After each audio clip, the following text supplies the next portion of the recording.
সন্ধ্যা হইলে মনটা কিছু খাইতে চাই, তাই আজকে বুদ্ধি করে বিকালে এই ডালগুলো ভিজায় রাখছি। এগুলো ডিপ ফ্রিজে ছিল। তো ডালগুলো নেওয়ার পর এখানে পেঁয়াজ দিয়ে দিলাম। পেঁয়াজ এখানে 3-4টা কুচি করে দিয়েছি। তারপরে মরিচ কুচি, সামান্য লবণ, পরিমাণ মতো মরিচের গুঁড়া, পরিমাণ মতো হলুদের গুঁড়া দিয়ে সবকিছু খুব ভালোভাবে মিশিয়ে নেব। এগুলো কিন্তু খুব ভালোভাবে মিশিয়ে নিতে হবে, একটার সাথে অন্যটা যেন খুব ভালোভাবে মিশে যায়। তো খুব ভালোভাবে মিশিয়ে নেওয়ার পরে এই তো আমার ডালটা একদম রেডি ভাজার জন্য। এখানে আমি কড়াইয়ে তেল দিয়ে নিলাম। এখানে বা ডাল ভাজার জন্য আমি এগুলো সাইজ করে নেব না আগে থেকে, কোনো একবার ইনস্ট্যান্ট আমি ভেজে নেব। তো এভাবে হাতের সাহায্যে একটু চেপে নেব, তারপরে গরম তেলের মধ্যে দিয়ে দেব। আমি অনেক সময় লাগবে এই জন্য একটা একটা করে দিইনি, সবগুলো একসাথে দিয়ে দিয়েছি।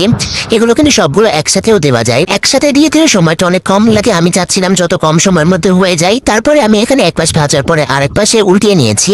তো খুব ভালোভাবে ভেজে আমি এই যে জুড়ে নিচ্ছি। এগুলো খুব বেশি সময় লাগে না, অল্প সময়ের মধ্যে ভাজা হয়ে যায়, আর খেতে কিন্তু অনেক বেশি টেস্ট লাগে। তো এই তো আমার ডালের বড়া একদম রেডি। তোমাদের কাছে কেমন লাগলো অবশ্যই জানাবে। আজকের মতো পর্যন্ত, আল্লাহ হাফেজ।